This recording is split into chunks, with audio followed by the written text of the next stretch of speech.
네, 안녕하세요. 기업가 정신 4주차 강의 진행하도록 하겠습니다. 이번 시간은요, 여러분들 뭐 다들 다 아시겠지만 우리나라의 가장 거대한 두 개의 기업 기둥이라 그래야 될까요? 예, 경제계를 뭐 떠받치는 기둥이라고도 얘기를 하는데 뭐 저는 개인적으로는 그래요. 개인적으로는 몇몇 기업들이 우리나라의 경제를 이끌어가는 것 어떻게 보면 리스크 요인이 되게 크지 않을까 그런 생각 듭니다. 왜냐하면 뭐 아시겠지만 그 한두 개 기업에 의해서 국가 경제가 좌지우지 된다 그러면 그렇게 된다 그러면 그 기업이 계속적으로 생존하면 상관이 없는데 언제나 기업은 외부 환경으로부터 안전할 수는 없는 거잖아요.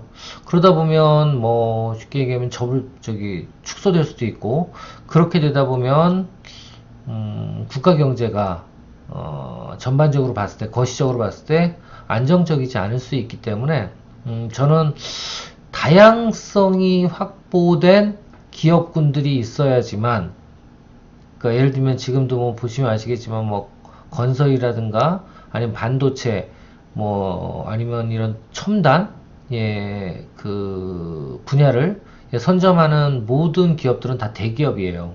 그래서 이런 부분들을 그러니까 뭐 예를 들면 최근에 그 위성을 쏘아 올린 그 개인 기업 벤처기업이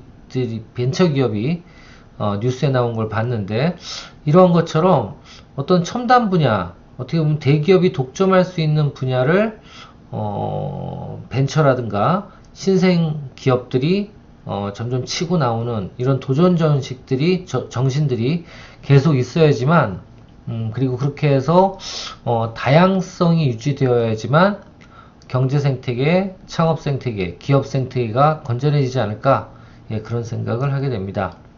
왜 제가 이렇게 서론을 길게 설명을 드리느냐? 이번 시간에 말씀드릴 내용은 뭐냐면 기업가 정신을 한번 대기업 회장님들을 한번 그분들의 어떤 그 기업 운영 형태 이런 것들을 보면서 한번 파악해보는 시간을 가지려고 그러는데요. 그 중에 이 시간에 모델이 되신 분이 딱 두 분이에요. 지금은 두 분 다 작고 하셨지만 한 기둥은 아시겠지만 삼성 그리고 또 한 기둥은 현대. 어떻게 보면 된장과 고추장? 하여튼 두 개 기업은 엄청나게 색깔도 다른데도 불구하고 언제나 우리나라의 탑 기업으로 지금도 자리매김하고 있습니다. 뭐 그렇지 않고도 SK라든가 뭐 또 하나라든가 또 CJ 여러 기업들이 또 나오곤 있지만 대기업군들이 지금 나오곤 있지만 그래도 아직까지 변함없이 우리나라의 어떤 기업 생태계를 버티고 있는 기업이 지탱해주고 있는 기업이 아직은 삼성이나 현대가 아닌가 그런 생각이 듭니다. 그렇기 때문에 뭐 서두에 말씀드린 것처럼 이런 대기업들이 보통은 그리고 또 그 2세들이 다 또 지금 회장이라든가 아니면 오너 경영을 하고 있죠. 그래서 저는 이런 걸 보면서 어떤 걸 느끼냐면 OECD 국가 같은 경우에는 당대에 커서 기업을 일으킨 기업들이 전체 대기업이 100이라 그랬을 때 70 이상이에요. 그럼 여러분들도 뭐 아시다시피 지금 글로벌 대기업들 마이크로소프트라든가 애플이라든가 이런 대기업들 뭐 페이스북이라든가 구글이라든가 다 마찬가지죠. 이런 4차 산업 기반의 그 글로벌 공룡들은 다 당대에 이룬 거예요. 그렇죠? 물려준 게 아니란 말이에요. 그리고 어떻게 보면 물림을 받았다? 적어도 70년, 80년 된 어떤 그런 기업들, 100년 이상 되는 기업들은 없어진 기업들도 많고 아주 축소된 기업들도 많습니다. 뭐 대표적인 예가 뭐 GM이라든가 또는 제너럴 인력들이 GE라든가 이게 G자 들어가는 게 다 그러네. 생각이 그렇게 나서 그런가? 여튼 이런 기업들은 어떻게 보면 좀 굴뚝산업 기반의 기업들이었어요. 근데 이런 기업들은 점점 지금 줄어가고 있고, 그래서 결론만 말씀드리면 대를 이어가지고 50년 이상 지나서 그 후대가 그게 뭐 오너가 됐든 아니면 기업에서 승진해서 올라온 CEO든 여하튼 후대가 경영을 이어받아서 하는 확률이 30%가 안 된대요. 근데 우리나라는 아직까지는 안 그렇습니다. 우리나라는 아직까지도 대기업, 그것도 CEO가 아닌 오너들이 기업군을, 그룹을 운영하는, 대기업은 운영하는 경우가 거의 대부분이에요. 뭐, 얼마 전에 보니까 대한항공 같은 경우에도 뭐 땅콩향도 있었고, 불미스러운 일이 있었는데도 불구하고 또 그 장녀가 경영전선에 또 나서는 것을 보고, 저는 요즘에도 똑같구나, 우리나라는. 아직까지도 대기업은, 결국 일가 경영, 오너 경영이 계속적으로 지속이 되는구나, 라는 생각이 들기도 합니다. 이게 좋은 면도 없지 않아 있지만, 저는 나쁜 면이 더 많지 않은가, 그런 생각도 들어요. 왜냐하면, 어떻게 보면 우리나라는 금수저야지만, 기업을 하는, 그리고 자본을 가지고 있고 뭔가 준비가 돼 있어야지 대기업이 될 수 있는 이런 부분이라고 생각을 하면 참 서운한 게, 좀 아쉬운 게 많이 있습니다. 여하튼 그렇지 않길 바라면서, 그렇게 하기 위해서 이 기업가 정신이라는 공부를 하는 거죠. 그렇죠? 자꾸 새로운 아이템, 새로운 분야를 부딪혀서 거기서 시장을 창출할 수 있는 마인드를 심어주는 과정이, 바로 이 기업가 마인드, 기업가 정신이라는 교양 과목입니다. 그래서 여러분들도 하여튼 불굴의 의지를 가지고 아이디어를 가지고 창업을 해서 적어도 여러분들 대기업을 한번 만들어 보시는, 아니면 유니콘 기업이라 그러죠. 한 10년 이내 창업하고 10년 이내 1조 원 이상의 매출을 올리는 기업, 유니콘 기업을 만드시길 바라겠습니다. 자, 하여튼 오늘은 그러면 두 개의 그 대기업군의 선대 회장, 어떻게 보면 그 개국 회장님들이 어떤 그 기업 경영을 운영을 하셨는지 한번 같이 보도록 하겠습니다. 자, 첫 번째는 뭐 다 아시죠? 소몰구, 북한까지 넘어갔다 오신, 뚝심의 사나이 정주영. 반대는 누굴까요? 삼성의 이건희 회장님이시겠죠. 두 분은 어떻게 보면 참 대기업, 우리나라 큰 대기업을 만들었다고 하면 안 되지. 일구시고 그리고 평생 서로 경쟁자로 살아오신 분들이세요. 그죠? 색깔과 결이 완전히 다른데도 불구하고 여튼 우리나라 업계 탑을 두 분이 달렸죠. 자, 이분들이 어떠한 기업가 정신을 가지고 있는지 한번 보도록 하겠습니다. 일단 뭐 정주영 회장님의 가장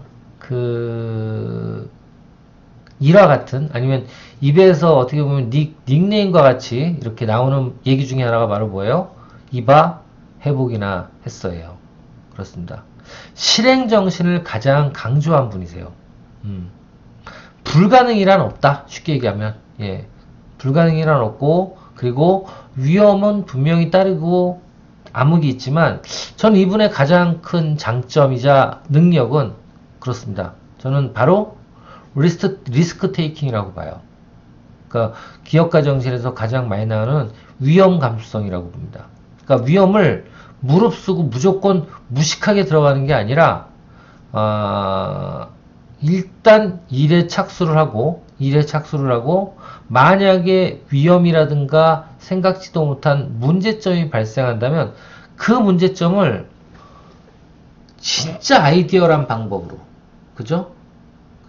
그래서 새로운 아이디에이션을 통해서 지금까지는 해보지 못한 어떤 방법을 통해서 그 난관이나 그 위험을 뚫고 나가는 능력. 저는 이거를 어떻게 보면 위험 감수성 또는 뭐 창의성, 그런 표현도 같이 쓸 수 있다고 생각이 돼요.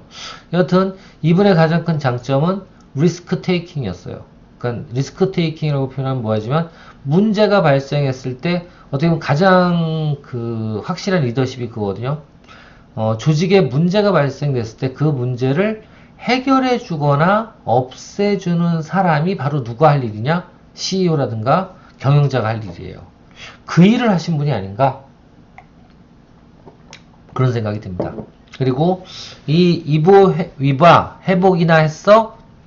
라는 뜻과 가장 유사하게 쓰여지는 말이 바로 뭐 이건 이분 그 회고록의 저서에 나와 있는 제목이기도 하지만 결단은 칼처럼 그렇죠? 그리고 행동은 화살처럼 그러니까 빨리 뭐든지 마음 먹으면 진행해라 라는 뜻인 것 같아요. 그리고 결정은 신속하게 하라는 뜻인 것 같습니다. 그래서 저는 이런 내용들을 보면 여러분들도 한번 그 여러분들 마음속에 나는 어떤가라는 생각을 한 번씩 해보시면 좋을 것 같고 이런 쪽으로 내 어떤 기질, 성향을 바꿈으로써 기업가에 조금씩 다가갈 수 있지 않을까라고 생각이 되고 이런 교양을 지금 기업가 정신이라는 교양을 여러분들이 나도 한번 사업을 해볼까라고 생각하고 참여하시는 분들이 계실 텐데요. 그런 분들의 경우에는 거꾸로 이런 분들의 성향을 본인도 가지고 있는지 만약 안 가지고 있다면 이런 성향을 자꾸 갈고 닦고 수양을 쌓을 수 있는 그런 어떤 시간이 이 교양을 통해서 되었으면 좋겠다라는 말씀을 드립니다. 자, 한번 보겠습니다. 정주영 같은 경우에는 가장 싫어하는 인간형이 있어요. 싫어하는 인간형. 어떤 사람이에요? 일단 첫 번째, 시차 적응 못하는 사람이라고 되어 있는데 이게 어떻게 보면 게으른 사람이에요. 게으른 사람. 또는 새벽형 인간이라고 표현하죠. 그래서 그 일화를 보면 정주영 회장님 같은 경우에는 이런 거 어떻게 보면 여자분들 제일 싫어하죠. 성차별하는 게 아니고요. 정주영 일가는 여기 탤런트도 정주영의 또 그 며느리로 들어간 분도 계시는 걸로 알고 있는데 예전에 뉴스를 보면 정주영 같은 경우에는 아침에 출근하기 전에 이제 씻고 또 세면하고 아침 식사하고 그리고 이제 나와야 되는데 평균 4시에 기상을 하는데 우리 아버님도 예전에 그랬어요. 자기만 일어나면 되지, 그죠? 꼭 온 가족들 다 깨워. 근데 우리 아버님은 일어나라고 강연 안 했어요. 그냥 불을 다 켜놓고 운동을 하셨지. 집에서. 그렇게 했는데 정주영 같은 경우에 그게 아니죠. 며느리부터 시작해서 모든 분들이 무조건 일어나 있어야 됩니다. 그리고 뭐를 해야 돼요? 밥을 아주 정갈하게 정성스럽게 준비를 하셔야 되고 적어도 한 5시 정도면 그 밥을 먹고 6시 전에 회사로 나가시는 분이셨대요. 당연히 이제 그룹이 됐을 때는 혼자만 나가는 게 아니라 아들 또는 그 그룹 내에 있는 임원들이 다 이제 일가들하고 다 같이 식사를 하고 다 같이 출근하면 그때부터가 이제 며느리들은 쉬는 시간이라고 그러더라고요. 그러니까 그 전에 한번 다 돌아야 된다는 거죠. 근데 제가 보면 저도 이제 그 전직전 서비스라 그래서 대기업이라든가 아니면 공공기관의 퇴직자들을 대상으로 이제 강의를 하러 가는데 이게 어떻게 보면 기업 문화 같아요. 그 대기업들의 공통적인 문화가 이렇게 빨리 시작하고 빨리 끝내는 것 같아요. 하루 일과를. 그렇죠. 그러니까 예를 들면 그 정주영도 지금 그랬지만 현대도 그렇지만 제가 LG는 주기적으로 강의를 하러 가거든요. 근데 LG는 보면 출근 시간이 8시예요. 다 어디든 평택 공장이든 저기 창원 공장이든 어디든 LG 본사든 공장이든 아니면 그 오피스에서 일을 하는 그런 어떤 참모직이든 다들 본사든 다들 보면 8시에 그 회사로 나와야 되기 때문에 집에서 빠르면 6시나 7시에 다 나와야 돼요. 그쵸? 그리고 이제 퇴근은 좀 빨리 하는. 근데 이게 LG만 그런 게 아니라 삼성도 그랬죠. 한동안 8시에 출근해가지고 빨리 퇴근하는 그런 어떤 라이프 사이클을 가져가는데 결론은 모든 대기업 회장님들은 게으른 걸 싫어하는 것 같아요. 그리고 새벽형 인간인 것 같아요. 그죠? 이건 다 동일하지 않을까. 그러니까 성공을 하려면, 기업가로서 성공을 하려면 일단 부지런해야 된다. 라는 거죠. 근데 요즘에 또 어떤 이제 1인 기업들이 많아서 그런지 모르지만, 1인 기업이라든가 좀 이름이 알려진 벤처 기업들 중에서는 또, 새벽형 인간이 아니라, 저녁 늦게, 그것도 새벽형 인간인가? 밤에 잠을 안 자고 아침에 주무시는 분들도 많이 계신 것 같아요. 아이템별로. 네. 여튼 뭐, 세상은 자꾸 변하니까. 그래서 저는 여기서 뭐 이 새벽형 인간이 꼭 되라 그럴 수는 없는 것 같고요. 여기 기업가 정신에서 좀 배워야 될 거는 적어도 게으르진 말아야 된다. 그리고 특히 정주영 회장 같은 경우에 이 해외 출장이 많았잖아요. 이럴 때 해외 출장을 할 때도 보면 제일 싫어하는 게 그거였대요. 해외 나갔다 들어오면 시차 적응이 안 돼가지고 뭐 일을 잘 못하는 사람도 있으면 진짜 말도 안 되는 사람으로 생각하고, 그리고 상종하지 말아야 되는 사람이라고 그렇게 얘기를 할 정도로 싫어했다 그러더라고요. 그럼 본인은 어떻게 했냐? 본인 같은 경우에는 여튼 비행 시간은 되도록이면 도착하면 아침 일과가 될 수 있도록 끊는 경우가 많고요. 그리고 대신에 또 타는 것도 마찬가지로 언제 타요? 비행기를 타는 것도 낮 시간에, 그러니까 일몰이 되기 전에 꼭 비행기에 타서, 그래서 어떻게 해요?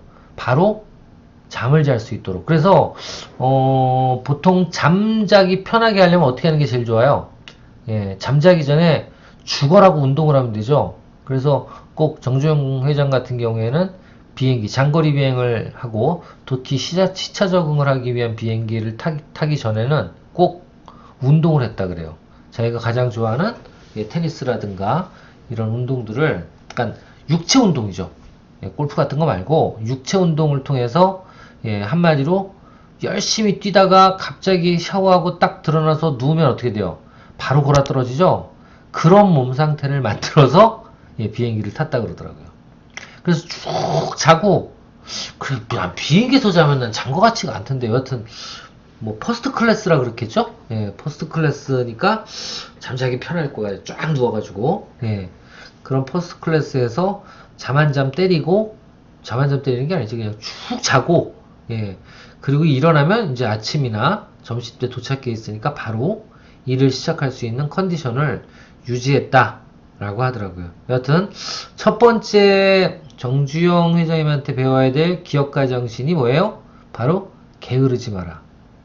게으르지 마라. 그리고 쓸데없이 시간을 낭비하지 마라 라는 겁니다. 그 첫 번째, 어떻게 보면 인간형에서 볼 수 있는 정주영의 기업가 정신이라고 생각이 됩니다.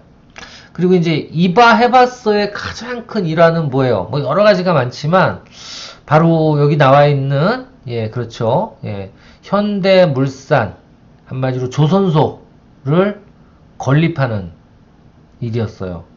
우리나라에는 조선소는 둘째치고 배를 한번, 그러니까 유조선이라든가 이런 걸 만들어 본 기업은 물론 이런 거에 대한 도면까지 만드는 분이 없었는데 그 당시만 해도 이 조선소를 건립하려면, 그때만 해도 우리나라가 좀 가난했으니까, 박정희 대통령 때 막 경제 부흥을 했지만 가난했으니까 그때 어떻게 했어요? 그렇죠. 해외에서 돈을 빌려왔어야 돼요. 뭘 하기 위해서? 조선소를 짓기 위해서. 그렇죠? 그래서 조선소를 짓기 위해서 돈을 빌려와야 되는데 그 돈이 없어. 없어. 그래서 구하려고 다니다 보니 웃기는 거죠. 한마디로 이걸 차관이라 그러는데, 해외 차관. 이 해외 차관을 먼저 구하려면, 그게 차관은 요것도 한번 정리를 한번 해볼까요?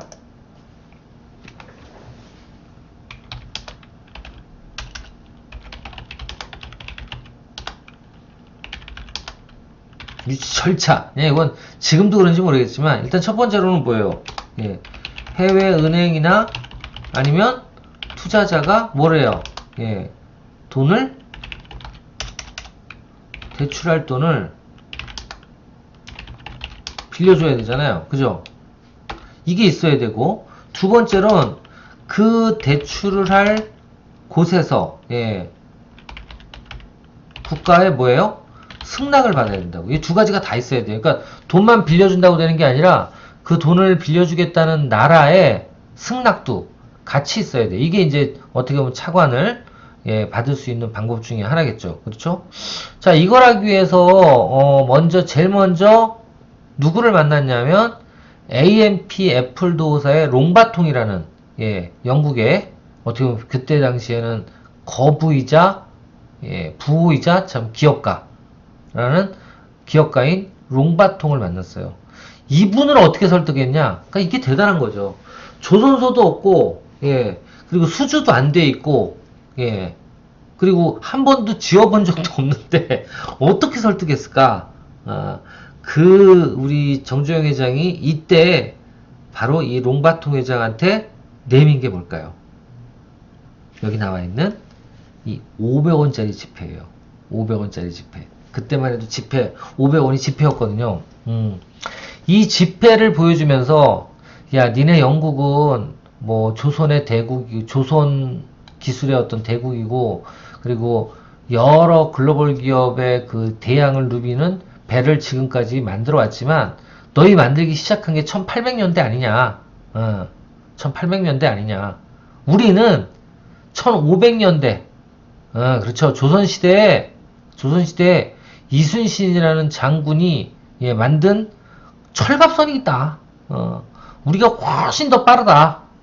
이거 봐봐라. 근데 다만 개화기 때 쇄국 정책으로 인해서 거꾸로 우리나라가 이러한 기술들이라든가 이런 거를 거꾸로 외부에 전파시키지 못하고 더 발전시키지 못했기 때문에 이런 창의적인 아이디어가 발현되지 않았을 뿐이지, 조선 기술 일단 만들어만 지면 그 어떤 나라보다 잘 만들 자신 있다. 자신 있어요. 제발 좀 빌려주세요. 라고 했어요. 근데 이걸 가지고 롱바통 회장은 빌려주겠다고 선언을 했습니다. 제 생각엔 이런 500원짜리 그 거북선이 있다는 이 지폐 한 장 가지고 속된 말로 롱바통 회장을 꼬신 게 아니라, 뭐 저도 지금 얘기한 내용 그대로예요. 근데 이거 듣고 돈을 빌려주겠다 그러겠나요? 제 생각엔 아마도 정주영 회장의 그 두 번째 기업가 정신과 관련된 능력 중에 하나가 달변가가 아닌가 그런 생각이 들어요. 특히 남을 설득할 수 있는 달변가. 제 생각엔 아마 이렇게 하면서 이런 초기에 너희들이 만약에 우리 나라에 조선소를 건립할 수 있도록 해준다면 너희들에 대한 어떠어떠한 혜택이 있을 거야. 이거는 지금 회고록에 못 써서 그렇지, 그런 어떤 기브앤테이크가 정확하게 있는 내용으로 롱바통을 꼬셨을 거예요. 기업가들은 기브앤테이크가 없으면 안 되거든요. 그죠? 그래서 아마 엄청 싸게 만들어준다 그랬거나, 아니면 앞으로 뭐 조선소 건립이 되면 너희들에게 뭐 수주되는 모든 제품에 대한 우선권을 준다든가 뭐가 있었겠죠. 그러면서 이 500원짜리 지폐를 보여주지 않았을까 그런 생각이 듭니다. 자, 그렇게 해서 하여튼 롱바통 회장은 꼬셔서 넘어뜨렸어요. 넘어뜨렸어요. 그럼 이제 그 다음이 문제잖아요. 그 다음이, 그죠? 자, 그 다음에 이제 어떻게 했느냐? 그 다음에 차관을 도입하기 위해서 그 영국 공무원을 만났는데, 한마디로 외무부라든가 뭐 경제 관련된 그 공무원을 만났겠죠. 만나는데 이분이 얘기하는 건 두 가지였어요. 하나는 돈, 그리고 또 하나는 뭐예요? 또 하나는 주문서가 필요하다. 이 돈을 빌려가려면 적어도, 그래, 조선소 건립되는 건 알겠다. 자신 있을 만하다. 근데 조선소만 건립된다고 돈을 갚을 수 있는 건 아니지 않냐. 그 다음부터는 매출이 발생이 돼야 되는데, 적어도 조선소가 건립되면 이 정도 배를 사주겠다라는 확약서가 있어야지만 차관을 발행해주겠다라고 영국 정부가 얘기를 했어요. 참 골치 아프죠? 조선소도 없는데 주문까지 받아와야지만 차관을 만들어준대요. 그때 바로 이 롱바통이 소개시켜준 오나시스의 처남, 그때 오나시스라 그러면 선박왕이잖아요. 그죠? 이런 선박왕의 처남인 리바노스로부터 결국은 주문을 받아냅니다. 어떻게 해서? 이거 봐도 제가 또 달뻔인 것 같아. 그때 가지고 보여줬던 게 딱 두 가지래요. 하나는 이 울산만 조선소가 건립될 그 땅의 항공사진 하나, 여기에 건립할 거예요. 라고 했던 거. 그거 하나. 그리고 두 번째로는 뭘까요? 예. 설계도인데, 유조선 설계도. 유조선 설계도를 우리나라에서 만든 게 아니라 외국에서 만든 거를 갖다가 이 설계도에서 여기를 바꿔서 차별화 요소가 있게, 그 얘기를 꼭 한 거예요. 차별화 요소가 있게 만들어주겠다. 그러니까 우리한테 주문을 해라. 여기도 이제 어떤 기브앤테이크가 있었겠죠. 여하튼 이렇게 해서 저는 이 일화를 보면 이바해봤어가 아니라 이분이 내가 보면 되게 달변가 같아. 여하튼 그렇게 해서 정주행 회장의 경우에는 예, 리바노스로부터 예, 조선소도 없는 조선소로부터 예, 유조선 두 척을 수주를 하는 계약서, 협약서에 사인을 받아서 예, 그 사인을 예, ECGG라는 영국 신용보증국 예, 이쪽에 보증서를 발행받을 수 있도록 예, 했고, 그리고 롱바통으로부터 그 자금을 빌려서 결국은 이 사진에 보이는 예, 현대 울산 조선소를 예, 1500년대 1900년도 후반부 박정희 대통령 후반부에 예, 건립을 했습니다. 그래서 이것도 어떻게 보면 불가능을 가능으로 한마디로 맨 땅에 박치기 한 거죠. 그렇죠? 예, 그렇게 해서 시작을 한 일화가 있어요. 자, 이런 게 있고요. 또 한 가지 큰 일화가 이제 이거죠. 예. 이바에바스 중에 가장 큰 거 뭐예요? 맞습니다. 서산, 우리 여기 학교 오기 전에 있는 예, 서산 간척지 A지구, B지구 여기를 만들어낸 거가 바로 뭐예요? 이 유조선 공법이었죠. 그렇죠? 이거는 제가 보기엔 진짜 문제를 해결하는 어떤 아이데이션이에요. 그래서 제 생각엔 리스크 테이킹 정신도 강하시고 두 번째로 뭐가 강하다? 맞습니다. 예. 어떻게 보면 그 문제를 해결하기 위한 창의적인 발상이 뛰어나신 분이 아닌가. 그러니까 한마디로 이걸 기상천외라고도 표현하잖아요. 그런 기상천외한 분이 아닌가. 예, 그런 생각이 듭니다. 뭐 아시겠지만 서산 간척지가 이제 이 사진에서 보면 이걸 이제 유치해가지고 만드는데 남들은 다 그랬죠. 어떻게 바다를 메꿔서 땅을 만들어내냐. 예, 그죠? 근데 이분이 이 육지로부터 좀 들어오고 이쪽도 마찬가지로 육지로부터 쭉쭉쭉 나가다가 이 한 군데 가면 이 바닷물들이 왔다 갔다 하는 조류가 되게 세잖아요. 그러니까 어떻게 돼? 예. 흙만 퍼다 날르면 유실되고 흙만 퍼다 날르면 유실되고 여기까지는 어떻게 잘 왔다고 해도 가운데까지 이 부분이 안 되는 거야. 거의 한 7, 80m 구간이 너무 유속이 세고 유속이 뭐 8제곱미터 이상 예, 세다 그러는데 이런 센 유속을 견딜 수 있으면서 쌓아놓은 흙이 안 때려내려가게 하려면 어떻게 해야 될까 고민하다가 생각해낸 거 뭐예요? 바로 유조선이에요. 예, 유조선.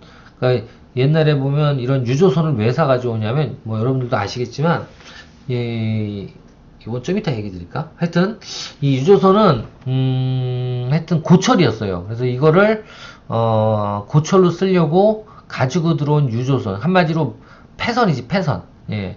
패선을 그 저쪽 밑에 지방에서 바다를 통해서 끌고 올라와서 예, 바지선으로 끌고 올라와서 어디에? 바로 옆에다 그 간척지 옆에다가. 그러니까 원래는 여기가 이렇게 뚫려 있었어. 이거 한번 볼까요? 있나 그런 게?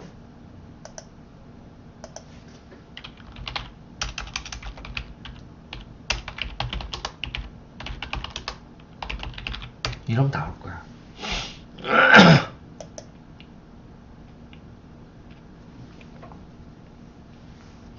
그렇지, 여기 나오네요.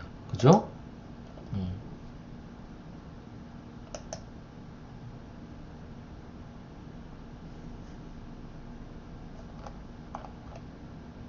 이렇게 된 거죠. 그러니까 요 사이가 엄청나게 유속이 세단 말이에요. 그죠?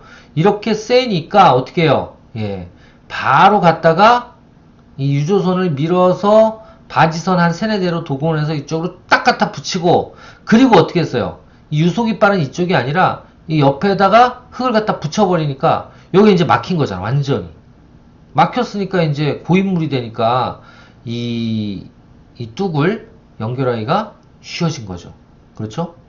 그렇게 돼서 결국은 이 유조선 공법을 통해서 서산 방조제가 그 길다 긴 서산 방조제가 만들어지게 된 겁니다. 예. 이게 이제 하나의 일화죠. 그래서 1986년에 유조선 공법이라는 새로운 공법을 하나 만들어낸 거예요. 이것도 어떻게 보면 이봐 해봤어라는 어떤 그런 실행정신 그리고 창조적인 어떤 발상의 틀에서 기존의 틀에서 깨어난 그런 어떤 아이데이션으로 새로운 사업을 하나 만들어낸 게 아닐까 그런 생각이 듭니다. 자, 이어서 좀 쉬었다가 이어서 하도록 할게요.